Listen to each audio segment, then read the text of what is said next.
Now that game, that was beautiful. That was just a gorgeous game to watch. It was one of those games where it's like, you know what? Everything just looked beautiful. Marco Estrada pitches an absolute gem, and he needed that, man. He's had some rough starts lately, but he needed that, and he did it. Goes 7 innings, getting a 4 hits, 1 run, 1 walk, and 4 strikeouts.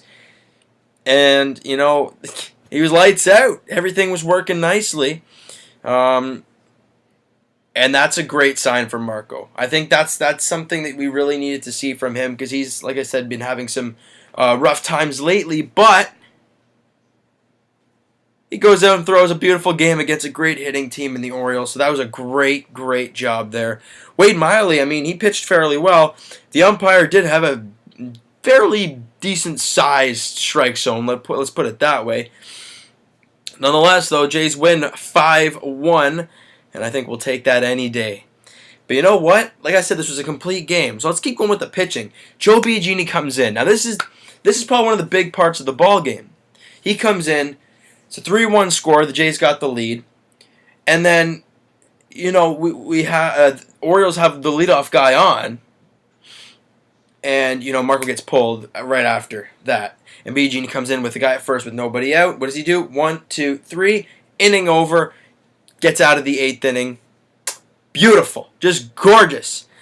And then Joaquin Benoit comes out in the 9th with obviously a 4-run lead, but just doesn't whatever. Does his job. 1 inning, 2 strikeouts, done and done. Now, the bats. And this was huge. We got to start off with our MVP. I mean, my goodness. What is it now? He had 4 at-bats yesterday. He had for a second at-bat today. So he had 4 home runs in his last, 6 at-bats, if my math serves me correct. Nonetheless, 4 home runs in your last 2 games is dazed in itself. Just a great job. Got the high pitch and just drilled it to center. He almost had 2 in the first inning. He drove it to the wall. Obviously, Reimold ran it down, but he hit it far. And then next at bat, he's like, I'm hitting this one even farther. Cranks it. And it's just a great job. Bautista, you know what? A lot of people say that's a missed pitch. It is to Bautista. However, he missed it up really high and really in. Bautista had to shorten up and still got enough bat head out there and just cranked it out of the yard. Beautiful. Beautiful, beautiful, beautiful. And then some big clutch hits. You know, Troy Tulowitzki had an RBI single. Beautiful. Great job to see him 2 for 4 again in this game. So he's continuing to up his average. And the guy that has, you know what? I'm going to say it right now. He has changed his approach at the plate. And that is Justin Smoak. He's going up there looking curveball. Don't believe me? Or watch his single again. The one he got in the top of the 9th inning. First was a curveball down low. Usually, he'd be swinging at that. Doesn't swing. Next pitch is a fastball on the inner half. Doesn't swing. Next one, fastball, inner half. Doesn't swing. Next pitch, slider, kind of on the inner half, more or less in the middle. Pulls it for a base hit. That's not like Justin Smoak. But you know what? He had an approach going up there. He executed. And he ended up getting an RBI. You see him get pumped on first base. I love seeing the emotion from somebody you don't get a lot from. It's great to see. Great piece by him. Devin Travis, right after that, gets a tough pitch on his hands. Kind of just drives it. Doesn't go far, obviously, but it was hit soft enough that they couldn't roll 2. Therefore, the run scores. Boom, 5-1. We can breathe. It was one of those games. It was just one of those games that was just a beautiful, beautiful, beautiful one. So let's talk about it though. Now we have a 4-game lead over the Orioles. That's nice. But we ain't done yet. We still got 2 games in this series. And trust me, I think we want both of them. And we have a chance to get both of them. But 1 game at a time. Boston's beating up on the Rays 9-4 at the moment. It might stay that way. It kind of looks like it will stay that way.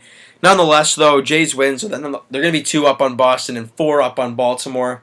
And the Yankees looks like, well, they might lose. It's 3-1 in the 6th, but if they do lose, that goes to 7.5. So the Jays are starting to put some distance in between them and Baltimore really fast, too. And Boston very slowly starting to fall down. The Jays play the Boston Red Sox in a little while, not too far from now, but they have a 15-game stretch where they just play American League East teams, and that's right now. And this is a big part of the schedule. I mean, you got obviously Baltimore right now. You go down to Tampa. You go to the Yankees. I think you have a day off in there. Well, you have a day off after this series. Then you have Tampa, Yankees, day off, back home for Boston. Not sure who's after that, but man, it's just a crazy, crazy American League East stretch. But the Jays have a chance. They have a chance in this 15-game stretch to really separate themselves from these other teams.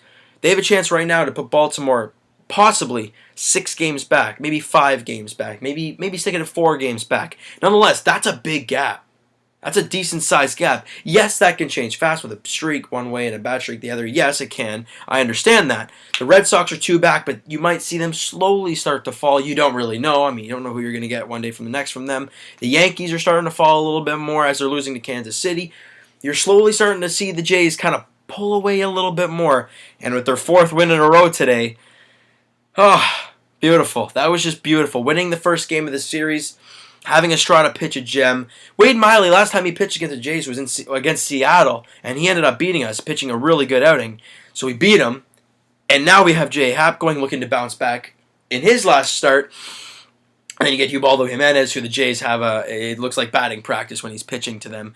So that could be a fun one. Gallardo's finishing the day off with the series off with Sanchez. It could be a fun one. It could be a really fun series to be a Jays fan, let's put it that way. Nonetheless, they win the opener, and we can breathe a little bit more. Things are looking better.